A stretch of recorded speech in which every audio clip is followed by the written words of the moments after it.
ప్రభు నామానికి మహిమ కలుగుగాక. మనం కొద్ది వారాలుగా ఫిలిప్పీ పత్రికను మనం ధ్యానం చేసుకుంటూ ఉన్నాం. మనం అనేకమైన విషయాలు ఫిలిప్పీ పత్రికలో నేర్చుకుని ఉన్నాం. అపోస్తలుడైన పౌలు ఖైదీగా మరి హౌస్ అరెస్ట్ చేయబడినప్పుడు, గృహ నిర్బంధం చేయబడి ఉన్నప్పుడు వ్రాయబడిన పత్రికగా ఇది మనం చూస్తున్నాం. ఫిలిప్పీ పత్రికలో మనము నేర్చుకుంటున్న సత్యం ఏంటంటే, పౌలు బంధకాల్లో ఉన్నాడు, చెరలో ఉన్నాడు. ఆయనను చెరలో ఉన్న ఒక వ్యక్తి ఈ 4 అధ్యాయాల్లో దాదాపు 17 సార్లు ఏమని చెప్తున్నాడు? ఆనందించండి, ఆనందించండి అని చెప్తున్నాడు. ప్రభునందు ఆనందించండి అని చెప్తున్నాడు. కాబట్టి మన ఆనందం అనేది మన స్థితిగతులను బట్టి, మన పరిస్థితులను బట్టి కాదు, కానీ ప్రభు మనలో ఉన్నప్పుడైతే మనం ఎక్కడ ఉన్నా, ఏ స్థితిలో ఉన్నా కూడా ఆయన బట్టి మనకి ఏం కలుగుతుంది చెప్పండి? ఆనందం కలుగుతుంది. కాబట్టి ఆయన ఆనందం, ఆయన ఇచ్చే ఆనందం మనకు ఉండాలి. అంతేకాకుండా ఈ ఫిలిప్పీ సంఘము ఒక ప్రత్యేకమైన సంఘంగా మనం చూస్తున్నాము. మరి వారి కడు బీదలైనను బహు దాతృత్వం కలిగిన ఒక సంఘంగా కూడా మనము చూస్తున్నాం. వారు కడుబీదలైన ఏం చెప్పండి? బహుధాతృత్వం కలిగిన వారట. కాబట్టి పౌలు, అపోస్తలుడైన పౌలు పరిచర్యలో ఎన్నో విధాలుగా సహకరించిన విధానాన్ని మనము చూస్తున్నాం. అయితే ఈ ఫిలిప్పీ పత్రికలో మనం మొదటి అధ్యాయంలోనే చెప్తున్నాడు కదా, 3వ వచనంలో, మొదటి దినం నుండి ఇది వరకు సువార్త విషయంలో మీరు నాతో పాలువారే చూచి మీలో ఈ సత్క్రియను ఆరంభించిన వాడు క్రీస్తు యేసు దినము వరకు దాన్ని కొనసాగించిన రూఢిగా నమ్ముచున్నాను. అంటే ఇవ్వడం అనేది ఒక సత్క్రియ, మరి పరిచర్యకి ఇవ్వడం అనేది అదొక గొప్ప సత్క్రియ అని, ఆ సత్క్రియను మీలో ప్రారంభించిన వాడు దాన్ని కొనసాగింపాలని చెప్తున్నట్లుగా మనం చూస్తున్నాము. అలాగే సువార్త విషయంలో మొదటి అధ్యాయంలో బంధకాల్లో ఉన్నాను, నేను బాధపడట్లేదు, ఎందుకంటే నేను బంధకాల్లో ఉన్నా కూడా పరిచర్య మాత్రము ఆగిపోలేదు. అక్కడ కూడా కైసరి ఇంటి వారు, ఆ దినాల్లో రోమీలకు సువార్త చెప్పాలంటే వారి ప్రభు కొరకు సంపాదించాలి, ఎంతో కష్టం. రోమీలే అతన్ని బంధించి చెరలో ఉంచే ఆ రోమా అధికారులు కూడా దేవుని సువార్తను చెప్పి కొంతమందిని రక్షణలోకి పౌలు నడిపించిన విధానాన్ని మనం చూస్తున్నాం అన్నమాట. కాబట్టి మనం చూసిన, నా మటుకైతే బ్రతుకుట క్రీస్తే, నాకు చావైతే మేలు, నా బ్రతుకు మూలంగానైనా చావు మూలంగానైనా దేవునికి మహిమ కలగాలి అని ఒక క్రైస్తవుడు చెప్తున్నాడు. ఒక నిజమైన క్రైస్తవుడు ఎలా ఉండాలనేది ఈ పత్రికలో మనం ఎన్నో నేర్చుకున్నాం. మనము దేవుని బిడ్డలమా అయితే మన బ్రతుకు మూలంగానైనా సరే, మన చావు మూలంగానైనా సరే ఎవరికి మహిమ కలగాలి చెప్పండి? దేవునికి మహిమ కలగాలి. కాబట్టి పౌలు మన 2వ అధ్యాయంలో మనం ఏం నేర్చుకున్నామంటే, మనము దేవుని బిడ్డలమైన మనము ఏక మనస్సు కలిగి ఎలా ఉండాలి, ఏక ప్రేమ కలిగి, ఏక భావంతో ఒక్క దాని యందు మనసు పెట్టి మనము ఎలా ఉండాలి, ఒక సంఘంలో ఐక్యత ఎలా ఉండాలి, మనం దేవుని బిడ్డలు మనం చెప్పుకుంటున్న మనము ఎలా జీవించాలి. ఈ దినాల్లో చాలామంది క్రైస్తవులని చెప్పుకుంటున్నారు, కానీ వాస్తవానికి చెప్పాలంటే 100కి 95%, అవసరమైతే 99% నామకార్థులుగానే ఉంటున్నారు. యథార్థమైన భక్తి లేదు. దేవుని బిడ్డలమని చెప్పుకుంటారు, క్రైస్తవులు అని చెప్పుకుంటారు, కానీ దేవుని ఆజ్ఞలను తూచా తప్పకుండా పాటిస్తూ ఆయన అనుసరించి జీవించే వాళ్ళు చాలా అరుదుగా ఉంటున్నారు. కాబట్టి మనం ఎలా ఉంటున్నాం? సంఘంలో మనం ఐక్యత కలిగి ఉండడము, ఒక్క భావము, మనము సంఘంలో దేవునికి ప్రాధాన్యత, దేవునికి మహిమ కలగాలి, ఆయన కీర్తి కలగాలని ప్రతి ఒక్కరము కూడా ఆయన రాజ్య స్థాపన కొరకు, ఆయన సంఘక్షేమము కొరకు పాటుపడే వారంగా ఏకభావము, ఏక మనసు, ఏక ప్రేమ కలిగి ఉండటం అనేది ఎంత ప్రాముఖ్యమో చెప్తున్నాడు. మన సొంత కార్యంలో కాక ప్రభు కార్యాభివృద్ధి అందు మన మనసు పెట్టాలని మనం చెప్తూ ఉన్నాడు. అంతేకాక భయంతో, వణుకుతో మన సొంత రక్షణ కొనసాగించుకోవాలని నేర్చుకున్నాం. 3వ అధ్యాయంలోకి వచ్చేసరికి మనము ఇంకా అంటే దేవుని కొరకు మనం దేన్నైనా పోగొట్టుకోవాలి, కానీ ఏదో సంపాదించుకోవాలని దేవుని పోగొట్టుకునే మనసు మనకు ఉండకూడదని నేర్చుకున్నాం. ఎందుకంటే పౌలు ఎంతో విద్య కలిగిన వాడు, ధనము కలిగిన వాడు, పలుకుబడి కలిగిన వాడు, కానీ ఏమంటున్నాడంటే క్రీస్తుని గురించిన జ్ఞానాన్ని సంపాదించుకోవడానికి సమస్తమును నష్టంగా ఎంచుకున్నాడంట. క్రీస్తు దేవుని బిడ్డలతో శ్రమ, దేవుని మరణానుభవము లో మనం పాలు పొందితేనే ఆయన పునరుద్ధాన అనుభవంలో మనం పాలు పొందుతాము అనే సత్యాన్ని పౌలు గ్రహించి, ఎన్ని శ్రమలు ఉపద్రవములు వచ్చినా కూడా శ్రమల్లో తను శ్రమల గుండా వెళ్ళి దేవునితో కూడా పునరుద్ధాన అనుభవాన్ని తను పొందుకున్నట్లు మనం చూస్తాం. ఉన్నత పిలుపులకు తగినట్లుగా మనం జీవించాలని నేర్చుకున్నాం. 4వ అధ్యాయంలో మనం చాలా సత్యాలు నేర్చుకున్నాము. 4వ అధ్యాయం 1 నుండి 5 వచనాలు, 3 వచనాల్లో చూస్తే దేవుని సంఘంలో ప్రాధాన్యతలు కోరుకోకుండా మనం ఐక్యత కలిగి ఎలా ఉండాలని, సుంటికే అలాగే యవదకి అనే 2 సహోదరులను బలపరుస్తూ మనం చేస్తున్న పని అంతా కూడా జీవగ్రంథంలో లిఖించబడుతుంది. దేవుడు మనం గుర్తించడం ప్రాముఖ్యం, కానీ మన ప్రాధాన్యతలు కోరుకోవద్దని చెప్తున్నాడు. కాబట్టి సంఘంలో ఏముండాలని నేర్చుకుని ఉన్నాం? 4వ అధ్యాయం 1వ భాగంలో ఐక్యత ఉండాలని నేర్చుకున్నాం. ఆ తర్వాత 4 నుండి మనము 4 4-5-6 వచనాల్లో మనం చూస్తే మనము ప్రభునందు ఎలా ఆనందించాలి, మన స్థితిగతులు ఎలా ఉన్నా, చెరలో ఉన్నా, బంధకాల్లో ఉన్నా, శ్రమల్లో ఉన్నా, ఇబ్బందుల్లో ఉన్నా ప్రభునందు మనం ఎలా ఆనందించాలి. దేవుని బిడ్డలు ఎల్లప్పుడూ ప్రభువుని బట్టి ఎలా ఉంటారంట, మన ఆనందము డబ్బుని గురించి ఉందనుకోండి, మన డబ్బు పోతే మనం నిరాశ చెందిపోతాం. మన ఆనందం ఇంటిని బట్టి ఉందనుకోండి, ఆ ఇల్లుని కోల్పోయినప్పుడు మనము నిరాశ చెందిపోతాం. కాబట్టి మన ఆనందం కొత్త బట్టల మీద ఉందనుకోండి, అది లేనప్పుడు మన ఆనందం పోతుంది. మన ఆనందం ప్రభువుని బట్టి మనం కలిగి ఉంటే మనం ఎప్పుడు కూడా ఎలా ఉంటాం చెప్పండి, ఆనందంగా ఉండగలుగుతాం. దేవునికి స్తోత్రం చెప్దామా? హల్లెలూయా. మనకి శ్రమలు వస్తాయి, అందరికీ వస్తాయి. ఈ లోకంలో మనకి శ్రమ కలుగుతుందని ప్రభువే చెప్పారు. నేను జయించాను, మీరు జయించండి అని చెప్పారు. కాబట్టి శ్రమల్లో కూడా మనం ఏం చేయాలి చెప్పండి, అదే 1వ అధ్యాయం ఫిలిప్పీ పత్రిక 1వ అధ్యాయం లాస్ట్లో కూడా క్రీస్తునందు మనకి ఎలాగా రక్షణ ఇవ్వబడిందో, కృప ఇవ్వబడిందో, ఆ శ్రమలు కూడా ఆయన ద్వారా మనకి అనుగ్రహంగా మనం పొందుకొని ఉన్నామంటున్నాడు. కాబట్టి ప్రియమైన దేవుని బిడ్డలారా, క్రీస్తు నిమిత్తం శ్రమల గుండా వెళ్ళవలసి వచ్చినప్పుడు దేవుని బిడ్డల జీవితాల్లో దేవుని అనుమతి లేకుండా ఏది జరగదని ఉద్దేశించి అన్ని పరిస్థితుల్లో కూడా ప్రభువునంది ఆనందించగలిగినప్పుడే మనం పరిపూర్ణమైన క్రైస్తవులం కాగలుగుతాం. తర్వాత ఏం చెప్తున్నా అంటే, మన సహనము సకల జనులు తెలిసేటట్లుగా మనం జీవించాలంట. అర్థమవుతుందండి? ఐక్యత కలిగి ఉండాలని చెప్తున్నాడు 4వ అధ్యాయంలో. రెండోదిగా ఏం చెప్తున్నాడు, అందరూ వినాలి పిల్లలు కూడా. 4వ అధ్యాయంలో ఏం చెప్తున్నాడు, మొట్టమొదటిగా మనము ఏం కలిగి ఉండాలంట, ఐక్యత కలిగి ఉండాలి. రెండోది ఏం చెప్తున్నాడు చెప్పండి, మనము ప్రభువునందు ఎప్పుడూ ఆనందించాలి. కాబట్టి మూడోది ఏం చెప్తున్నాడు, మన సహనం అనేది సకల జనులకు తెలియబడే అంతగా మన సహనం కలిగి ఉండాలంట. అంటే మన పేరు చెప్తే, మనం చెప్తే ఆమెకి ఎంత సహనమో అతనికి ఎంత సహనమో అనే పేరు క్రైస్తవులకు ఉండాలని ఇక్కడ సంబోధిస్తున్నాడు. మన సహనం సకల జనులు తెలియాలంట. ఇంకా ఏమి కలిగి ఉండాలి, మనము కృతజ్ఞత కలిగి ఉండాలని నేర్పిస్తున్నాడు. కాబట్టి దేవుడిచ్చే సమాధానాన్ని ఎప్పుడు కూడా మన హృదయంలో ఏలుబడి చేసేటట్లుగా మనం చూసుకోవాలి. మన జీవిత పరిస్థితుల్లో చాలాసార్లు ఈ సమాధానాన్ని దోచివేయడానికి ఎన్నో పరిస్థితులు మనకు ఎదురవుతూ ఉంటాయి, ఎన్నో అవమానాలు వస్తూ ఉంటాయి, ఎన్నో నిరాశలు వస్తూ ఉంటాయి, ఎన్నో నిందలు వస్తూ ఉంటాయి. నిందలు, అవమానాలు, ఇక్కట్లు, లేకపోతే మనము ఎవరికి ప్రేమించి మంచి చేసామో వారే మనకి ద్రోహం చేసే పరిస్థితులు వస్తాయి, మనల్ని మోసగించే పరిస్థితులు వస్తాయి, నమ్మక ద్రోహం చేసే పరిస్థితులు వస్తాయి. కానీ మన గురించి ఎవరికి తెలియాలండి, నా యేసయ్యకు నేనేంటో తెలుసు అనే దృక్పథంతో మనము మనుషుల ఎదుట రుజువుపరచుకోవడానికి ప్రయత్నం చేయకూడదు. కానీ దేవుడిచ్చే సమాధానాన్ని మన హృదయంలో ఎప్పుడు ఏలుబడి చేసినట్లుగా చూసుకోవాలి. దేవునికి విరోధంగా ఏమైనా చేస్తే మాత్రం మన మనసులో సమాధానం ఉండదు.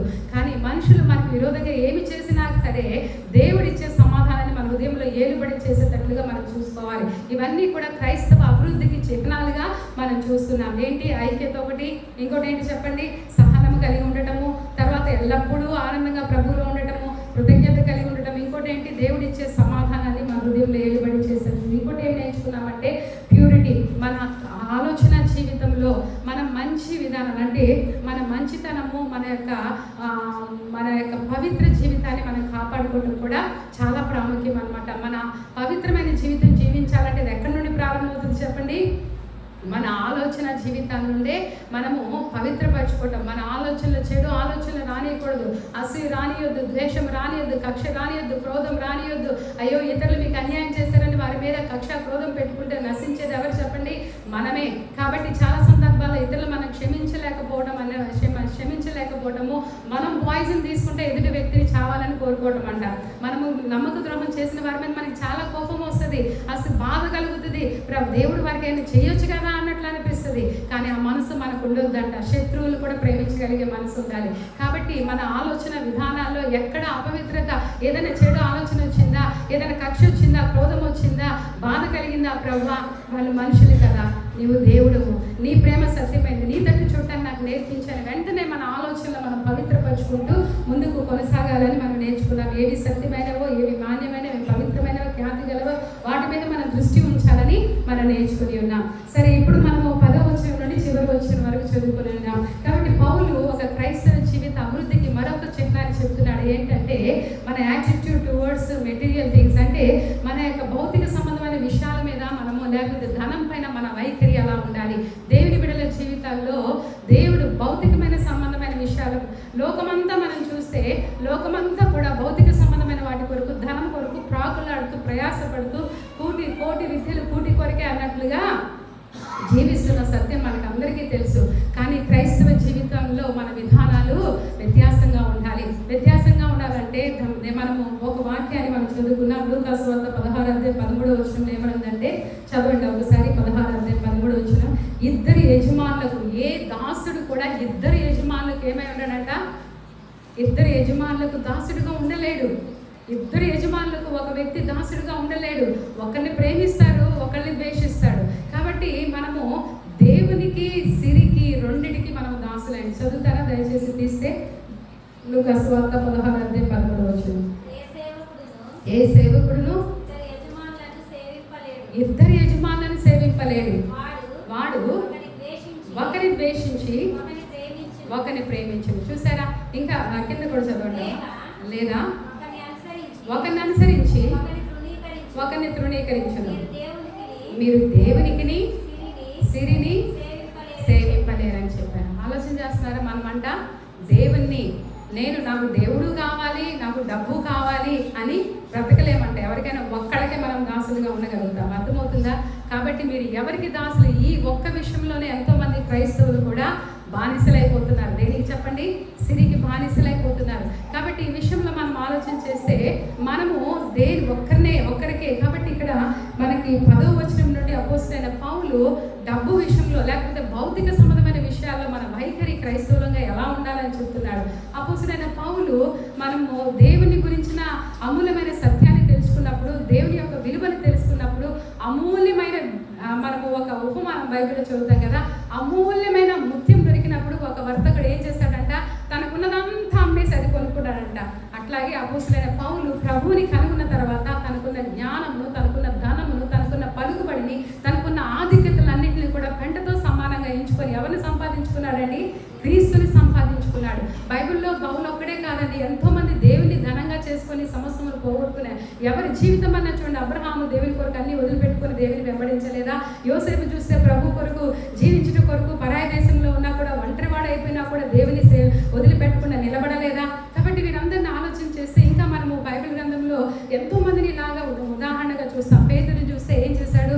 పేతురు డబ్బు కోసం ఎంతో ప్రయాసపడుతూ ఉండే, పన్ను కట్టాలి ఆ దినాల్లో.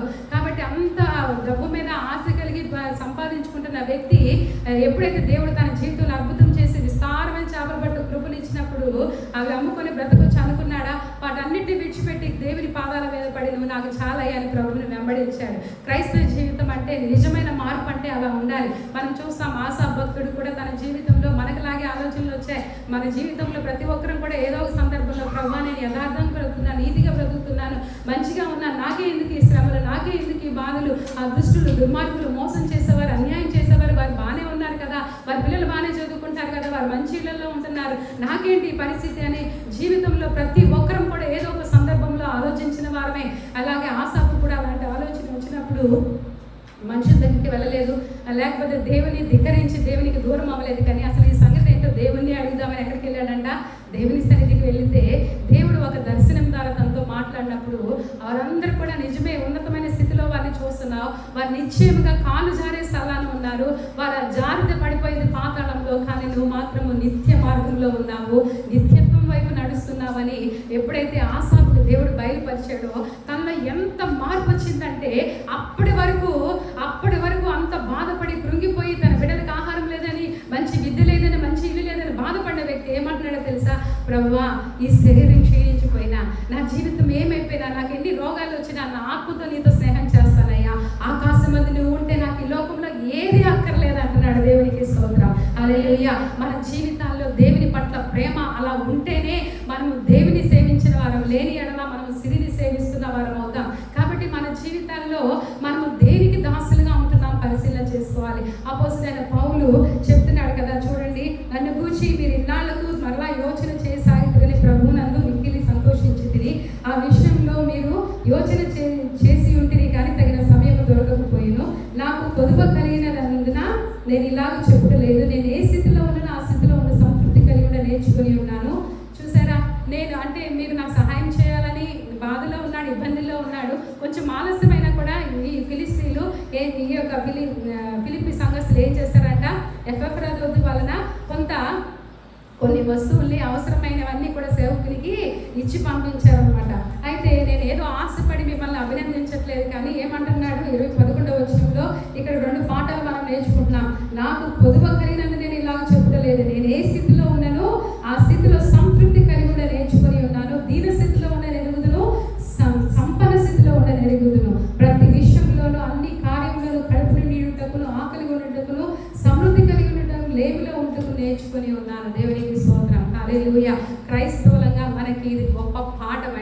మనము ఏ స్థితిలో ఉంటే ఆ స్థితిలో సంతృప్తి కలిగి ఉండడం నేర్చుకోవాలి.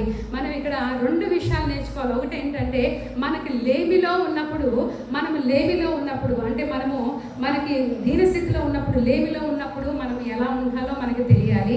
అలాగే మనకి సంపన్న స్థితిలో ఉన్నప్పుడు, మన సమృద్ధి కలిగినప్పుడు డబ్బుని మనం ఎలా మేనేజ్ చేయాలో ఈ 2 విషయాలు తెలియాలి మనకి.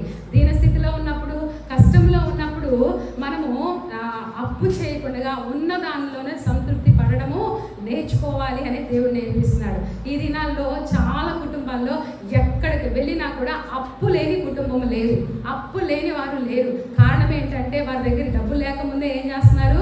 ఖర్చు పెట్టేస్తున్నారు. మనం సంపాదిస్తాం కదా, తెచ్చుకుంటాం కదా, కడదాంలే అంటే ఈ లోకం ఎలా మారిపోయిందంటే, ఒకప్పుడు మా పితరులు లేదా మా తల్లిదండ్రులు వారికి ముందు కాలంలో ఉన్నవారు ఏం చేసేవారంటే ఏమైనా కావాలంటే డబ్బుని సమకూర్చి ఆ వస్తువు తెచ్చుకునేవారు. ఇప్పుడు అలా కాదు. మనం ఏం చేస్తున్నాము? కొనుక్కున్న తర్వాత ఎంజాయ్ నౌ పే లేటర్. ప్రపంచం అలా మారిపోయింది. అలా ఇప్పుడు మనం సాతాను సామ్రాజ్యం. ఇదొక టాక్టిక్స్. సాతానికి ఉన్న ఒక క్విక్ అనమాట. ఏంటి? మనం చూడండి, మన ఊరిలో ప్రతిరోజు రోజువారీ వారు, వారాల వడ్డీలు వారు, నెలల వడ్డీ వారు ఎందుకు తిరుగుతున్నారు? వీళ్ళు పోషించబట్టం కాక వాళ్ళని కూడా పోషిస్తున్నారు. వీళ్ళు పోషించబట్టం చేతగాక వాళ్ళని కూడా పోషిస్తున్నారు చెప్పాలంటే. కారణం ఏంటంటే ఎందుకు ఆ పరిస్థితులు వస్తున్నాయి? మనము లేమిలో ఉన్నప్పుడు గంజి పోసుకొని అయినా తినాలి అంతే. ఎందుకంటే దేవుడు నేర్పిస్తున్న పాఠం నేను చెప్తున్నాను కాదు. ఏమంటాడంటే దేవుడు, మనం చూసుకున్నాం, మనము మత్తయి సువార్త 6వ అధ్యాయంలో ఏమి తిందుమో, ఏమి త్రాగుదుమో, ఏమి కట్టుకుందుమో మీరు ఆలోచించొద్దు అని చెప్తున్నాడు. మీరు మీ ఆహారం కంటే ఏంటంట? ఆహారం కంటే ప్రాణం గొప్పది కదా, వస్త్రం కంటే దేహం గొప్పది కదా. అంటే అసలు దాన్ని మీరు లోతుగా ఆలోచన చేస్తే యేసయ్య ఏం చెప్తున్నారు అంటే, మీరు వస్త్రాలు లేవని ఎందుకు బాధపడుతున్నారు? ఉన్న వస్త్రాలు చాలు. ఎందుకంటే ఏంటంట, మనం కట్టుకునే వస్త్రం కంటే ఏది ప్రాముఖ్యం? దేహం ప్రాముఖ్యం. ఆ దేహం పది. ఇంకా ఏం చెప్తున్నారు? ఆహారం కంటే ఏది ప్రాముఖ్యమో మన ప్రాణం ప్రాముఖ్యం. మన ప్రాణం పోకుండా ఉండేటట్లుగా కాపాడేది ఎవరు? మంచినీళ్ళు తాగినా దాన్ని కొంతకాలం ఏం చేయగలము? బ్రతికించుకోగలము. అంటే దేవుడు ఏం చెప్తున్నాడు? ఏది ప్రాధాన్యతలు మనం నేర్చుకోవాలి. ఏది ప్రాముఖ్యం? వస్త్రం ప్రాముఖ్యమా, దేహం ప్రాముఖ్యమా, లేకపోతే ఆహారం ప్రాముఖ్యమా, ప్రాణం ప్రాముఖ్యమా? కాబట్టి మనం ఇలా ఎస్టిమేట్ చేసుకోవాలని చెప్తున్నారు. వీటికంటే మన దేవుడు ఆ విధంగా మనకి నేర్పిస్తున్నారు అనమాట. మనం లేమిలో ఉన్నప్పుడు అప్పు చేయకుండా నేర్చుకోవాలి చెప్పాలండి. ఏం చెప్తున్నానండి? మన లేమిలో ఉన్నప్పుడు అప్పు చేయకుండా ఉన్న దానితో సంతృప్తి పడి సర్దుకోవడం నేర్చుకోవాలి. అలాగే సంపన్న స్థితిలో ఉన్నప్పుడు దుబారా ఖర్చు పెట్టడం కూడా పాపమే. అర్థమవుతుందా? దేవుడు సంపన్న అంటే చూడండి, దేవుడు మనకు సమృద్ధిని ఇచ్చినప్పుడు దాన్ని నేను ఒక మాట ఎప్పుడు మరలా జ్ఞాపకం చేస్తున్నాను. మన యొక్క ఆర్థిక స్తోమతలు పెరిగినప్పుడు మన స్టాండర్డ్ పెంచుకోవడం కాదు, కానీ ఏం చేయాలంటే ఇచ్చే స్టాండర్డ్స్ని పెంచుకోవాలంట. ఇంకో మాట కూడా నేను చెప్తాను, మన ఇచ్చే స్టాండర్డ్స్ అనేవి మనకున్న దాన్ని బట్టి ఉండదండి. మీకు పోయిన వారం కూడా చెప్పాను, ఇవ్వడం అనేది అది గిఫ్ట్. అది లేనప్పుడు నుండి మీ దగ్గర సమృద్ధి లేనప్పుడు మీరు యథార్థంగా అయితే ఉన్నప్పుడు కూడా ఇవ్వరు. ఎందుకంటే బైబిల్లో చెప్తున్న సత్యం ఏంటంటే నేను కాదు. అసలు చూడండి, పౌలు డబ్బు గురించి, ధనము గురించి తన యొక్క, మీరు కొన్ని వచ్చిన రిఫరెన్స్ కావాలంటే రాసుకోండి. ధనం గురించి తన వైఖరి ఎలా ఉందని అపోస్తలుల గారి 20వ అధ్యాయము 34-35 వచనాల్లో చూస్తున్నాం. అలాగే తెస్సలోనికీ పత్రిక 3వ అధ్యాయం 8వ వచనంలో తను చెప్తాడు, నేను కష్టంలో ఉన్న, ఇబ్బందిలో ఉన్నా మీకు ఎవరి ఇబ్బంది కలగకుండా నా కష్టార్జిత నేనే చేసుకున్నానని చెప్తాడు కొన్ని సందర్భాల్లో. 1 కొరింథీ 9వ అధ్యాయము 13-15 వచనాల్లో కూడా తన ధనం పట్ల తన వైఖరి గురించి మనం చూస్తున్నాం. ఒకసారి 2 కొరింథీ పత్రిక 4వ అధ్యాయం 9వ వచనం చదవండి. 2 కొరింథీ పత్రిక 4వ అధ్యాయం 9వ వచనం మనం చదువుకుందాం.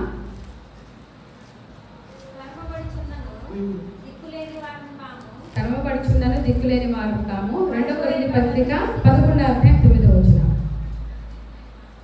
11వ అధ్యాయం 9వ వచనం. మరియు నేను మీ యొద్ద ఉన్నప్పుడు నాకు అక్కర కలిగి ఉండగా నేను ఎవరి మీదనూ భారం మోపలేదు. మాసిదోనియా నుండి సహోదరులు వచ్చి నా అక్కర తీర్చిరి. ప్రతి విషయంలోనూ నేను మీకు భారంగా ఉండకుండా జాగ్రత్త పడుతుంది. ఇక ముందును జాగ్రత్త పడుతును. కొరింథీ సంఘానికి రాసేటప్పుడు ఎవరి గురించి రాస్తున్నారు తెలుసా? ఈ మాసిదోనియా సంఘం అంటే అక్కడ ఎవరున్నారు తెలుసా? ఫిలిప్పీ సంఘమే. ఏం చేశారంట వారు? ఫిలిప్పీ సంఘము పౌలు కొరింథీలో ఉన్నప్పుడు వచ్చి సహాయం చేశారు. పౌలు తెస్సలోనిక పట్టణంలో ఉన్నప్పుడు కూడా ఎవరు వచ్చి సహాయం చేశారంట? ఫిలిప్పీ సంఘం వారికి వచ్చి సహాయం చేశారు. పౌలు పేద ప్రజల ఆలోచన చేస్తే కొరింథీ పట్టణంలో ఉన్న చాలా రిచ్ పీపుల్, చాలా ధనవంతులు. దశలోనిక పట్టణంలో ఉన్న వారికి ధనం లేదా చూడండి. కానీ బైబిల్ ఏం చెప్తుందంటే మీకు చూడండి ఒకసారి 8వ అధ్యాయం, ఇదే 2 కొరింథీ పత్రిక 8వ అధ్యాయంలో మనం చూస్తే 3వ వచనం నుండి చదువుకున్నాము, లేదంటే ఫస్ట్ నుండి చదవండి. 2 కొరింథీ పత్రిక 8వ అధ్యాయం. సహోదరులారా, మాసిదోనియా సంఘములను అనుగ్రహింపబడ్డ దేవుని కృపను గురించి మీకు తెలియజేస్తున్నాను. ఏలయనగా వారు బహు శ్రమల వల్ల పరీక్షించబడగా అత్యానందంగా సంతోషించింది. మరియు వారు నిరుపేదలైనను వారి దాతృత్వం బహుగా విస్తరించను. ఈ కృప విషయంలోనూ పరిశుద్ధుల కొరకైన పరిచర్యలో పాల్పొందే విషయంలోనూ మనఃపూర్వకంగా మమ్మను వేడుకొచ్చు. వారు తమ సామర్థ్యం కొలదే గాక సామర్థ్యం కంటే ఎక్కువగా తమంతట తామే ఇచ్చిరని మీకు సాక్ష్యం ఇచ్చుచున్నాను. దేవునికి స్తోత్రం. హల్లెలూయా. ఎంత అద్భుతమైన సాక్ష్యం! ఒక సంఘానికి, ఒకే ఒక సంఘాన్ని గురించి మనం చదువుకున్న ఫిలిప్పీ పత్రికలు వారు తప్ప అని చెప్తున్నాడు. ఈ ఫిలిస్తీ సంఘాలు తప్ప ఎవరు కూడా సహాయం చేయలేదంట పౌలుకి. అంటే వారు ఎవరు ధనవంతులే ఇచ్చారా? కడు బీదలంట. వారి సామర్థ్యం కొలగిది కాకుండా సామర్థ్యానికి మించి ఇచ్చారంట. దేవునికి స్తోత్రం చెప్తామా? ఎంత ధన్యకరమైన సంఘం అండి అది, ఎంత ఆశీర్వదింపబడిన సంఘము. కాబట్టి మనము తక్కువలో ఉన్నప్పుడే, లేమిలో ఉన్నప్పుడే దేవునికి ఇవ్వడం మనకి చేత కాకపోతే నువ్వు దీవించబడినా ఇవ్వలేవు, దీవించబడినా కూడా నువ్వు సంతోషంగా ఉండలేవు, దేవునికి ఇవ్వలేవు. కాబట్టి ఇవ్వడం అనేది మనం కలిగి ఉన్న ధనమును బట్టి. కొంతమంది పేద బలుగుతూ ఉంటారు, బయటికి ఎక్కడికి వెళ్ళినా విచ్చలవిడిగా ధారాళంగా ఖర్చు పెడతారు. దేవుని సన్నిధికి వస్తే ఆ 10 రూపాయలు మాసిపోయింది తీసుకొచ్చి ఇస్తూ ఉంటారు. కానుకను ఒక్కోసారి చూస్తే బాధ అనిపించింది, వీళ్ళు ఎవరు ఏమన్నారు ప్రభా అనిపించింది. ఎందుకంటే ఆ ఇచ్చే విధానం, అందుకే ప్రార్థన చేసే ప్రతిసారి ఏ మనసుతో ఇచ్చారో ఆశీర్వాదం, మన మనసుని బట్టి ఆశీర్వాదం ఉంటుంది, కానీ మనం ఇచ్చిన దాన్ని బట్టి ఉండదండి. ఎంత ప్రేమతో ఇస్తున్నాం, ఎంత త్యాగంతో ఇస్తున్నాం, ఎంత సమర్పణతో ఇస్తున్నాం, ఏమి ఇస్తున్నాం, అసలుకి మన కొరకు ఎలా ఖర్చు పెట్టుకుంటున్నాం, దేవుని విషయాలకు వచ్చేసరికి మనం ఎలా ఉంటున్నాం అనేది మనం ఆలోచన చేయాలి. కాబట్టి వారి కడు బీదలైనా కూడా బహు అత్యధికంగా వారు ఏంటంట, నిరుపేదలైన దాతృత్వం కలిగిన వారంట. తమ సామర్థ్యం కొలదే కాక సామర్థ్యం కంటే ఎక్కువగా తమంతట తామే ఇచ్చారంట. ఎన్నిసార్లు ఇక్కడ మనం చూస్తే కొరింథీ పత్రికలో 8వ అధ్యాయంలో, 11వ అధ్యాయంలో, ఫిలిప్పీ పత్రికలో ఈ సంఘాన్ని గురించి సాక్షాత్తు ఎవరు సాక్ష్యం ఇస్తున్నారండి? పౌలు సాక్ష్యం ఇస్తున్నాడు. ప్రియమైన దేవుని బిడ్డలారా, మనము ఈ విధానాలు నేర్చుకోవాలి. మన జీవితంలో పేదరికంలో ఉన్నప్పుడు మనం ఎలా ఉండాలి, మనం సమృద్ధి కలిగినప్పుడు, పౌలు సమృద్ధి కలిగినప్పుడు తన అనేకులకి సహాయం చేశాడు. ఎంతోమంది కష్టంలో ఉన్న వారికి పౌలు మనం చూస్తే యెరూషలేములో దేవుని బిడ్డలు చెల్లాచెదరైపోయి శ్రమ విస్తరించి కష్టంలో ఉంటే వారందరూ కూడా వీరు ఏం చేశారు? డబ్బులు సమకూర్చి సహాయం చేసినట్లు మనం చూస్తున్నాం. కాబట్టి మనకి సమృద్ధి కలిగినప్పుడు ఏం చేయాలి? మీకు ఒక మాట చెప్తున్నాను. చీమలు ఏం చేస్తాయండి? చీమలకి ఎంత జ్ఞానమో, చీమలకు ఉన్నంత జ్ఞానం కూడా మనుషులు మనకు ఉండట్లేదు. అవి ఎండాకాలం ఏం చేస్తాయి? ఎక్కడ చూసినా కూడా ఇళ్లలో మనము ఎంత చాక్ పీస్ గీసినా, ఎంత కమిషన్ పెట్టినా, ఎక్కడొచ్చాక దారి చూసుకొని ఏం చేస్తాయి? ఆహార పదార్థాలు తీసుకెళ్ళి బండ కిందో, సందు కిందో ఎక్కడో దాచిపెట్టుకుంటే, ఎందుకు వాటికి ఏం తెలుసు? నెక్స్ట్ వచ్చేది వర్షాకాలము కాబట్టి మనకి బయటికి వెళ్ళడానికి కుదరదు, మనం ధనాన్ని సమకూర్చుకోలేము. కాబట్టి ఉన్నప్పుడు ఏం చేస్తున్నాయి? కాబట్టి ఉన్నప్పుడు ₹1 వెనకేసుకోవడం కూడా తెలియాలి. ఈ విధంగా మనం చేస్తున్నప్పుడే మనం ఒక దగ్గర చేయి చాపకుండా ఉండగలుగుతాము. అనేక మందికి సహాయం చేయగలిగే స్థితిలో కూడా మనము ఎదగలుగుతాం అన్నమాట. కాబట్టి ఈ విలువలను మనకి నేర్పిస్తున్నాడు. అదే మత్తయి సువార్తలో కూడా మనం నేర్చుకున్నాం కదా, ఆహారం కంటే. అవునా? చదువుకుందామా? ఒక్కసారి ఆ మాటను కూడా చూద్దాం. చూడండి ఏం చెప్తున్నాడు. మత్తయి సువార్త 6వ అధ్యాయంలో మనం చూస్తే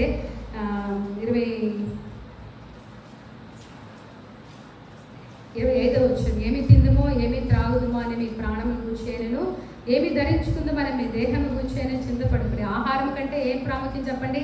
ప్రాణము. వస్త్రము కంటే దేహము గొప్పది కాదా? కాబట్టి చాలా సందర్భాల్లో దీనికంటే ఇది 3 సార్లు అంటారనమాట యేసయ్య మాట. కాబట్టి ఈ విలువలను మనం నేర్చుకోవాలి. కాబట్టి మనము ఎప్పుడు మీకు ఒక మాట చెప్తున్నా, ఎప్పుడైనా సరే ఏది నీడ్, ఏది వాంట్, మనకి అవసరతలు ఉంటాయి. ఏది ఖచ్చితంగా అవసరమో, ఈ దినాల్లో మనము అప్పులు పాల్గొనడానికి మరో కారణం ఏంటంటే మెగా మార్ట్లు కదా. ఎక్కడికి వెళ్ళినా కూడా మనం అంతకుముందు ఏం కావాలి ఇంటి దగ్గర రాసుకొని వెళ్ళి తెచ్చుకునేవాళ్ళు. ఇప్పుడు అలా కాదు, రాసుకునే పద్ధతులన్నీ పోయినాయి. సూపర్ మార్కెట్కి వెళ్తాం, ఏది కంటికి కనపడిపోతే అవసరం లేకపోయినా ఏం చేస్తాం చెప్పండి, ఒకసారి ట్రైల్ వేద్దాం అన్నట్లుగా అవసరాన్ని మించి కనబడి అన్నీ వేసేసుకుంటూ ఉంటాము. తర్వాత బిల్లు చూసి గుండె వేలిపోతుంది అనమాట. మనకి 500తో అంతకుముందు కొనే వస్తుంది, ఇప్పుడు ఏమవుతుంది? 5000 అయిపోతుంది. కారణం ఏంటంటే ఈ కళ్ళ వల్ల వాళ్ళు ఆకర్షణీయంగా అన్నీ అలా పెట్టి వాళ్ళు సేల్ చేయడం వాళ్ళ పద్ధతి, వాళ్ళ జ్ఞానాన్ని వాళ్ళు ఉపయోగిస్తున్నారు. మనం బుద్ధిహీనంగా ఏం చేస్తున్నాం చెప్పండి?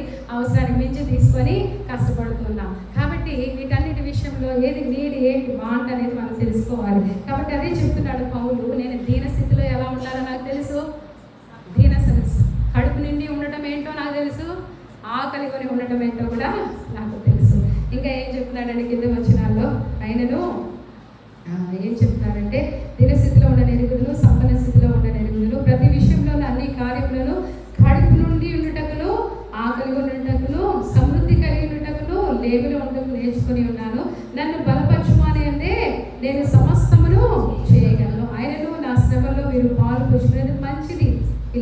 ఫిలిస్తీయులారా, సువార్తను నేను బోధింపనారంభించి మాసిదోనియా నుండి వచ్చినప్పుడు ఇచ్చు విషయంలోనూ పుచ్చుకుని విషయంలోనూ మీరు తప్ప మరి ఏ సంఘపు వారు నాతో పాలువారు కాలేదని మీకే తెలియదు. దేవునికి స్తోత్రం. హల్లెలూయా. వాటి గ్రేట్ టెస్టిమనీ కదండి. కాబట్టి ఏలైనగా తెస్సలోనికలో కూడా మీరు మాటికి నా అవసరం తీర్చుటకు సహాయం చేశారు. తెస్సలోనికలో ఉన్నప్పుడు కూడా ఏం చేశారంట? మాటికి వచ్చి సహాయం చేశారంట. ఇందాక మన కొరింథీ సంఘానికి ఏం రాశాడు? వాళ్ళే నాకు సహాయం చేశారు. అంటే కొరింథీలో ఉన్నప్పుడు కూడా ఎవరు సహాయం చేశారు? వీళ్ళే సహాయం చేశారు అనమాట. కాబట్టి నేను ఈవిని ఆపేక్షించి ఇలా చెప్పలేదు, కానీ మీ లెక్కకు విస్తార ఫలము రావాలని ఆపేక్షించి చెప్పుచున్నాను. దేవునికి స్తోత్రం. హల్లెలూయా. లెక్కకు మించి విస్తారమైన ఫలం మనం అనుభవించాలంటే మనము నిరుపేదలమైనను కడు గాత్రత్వం కలిగి దేవుని కార్యాల్లో పాలు పొందాలి.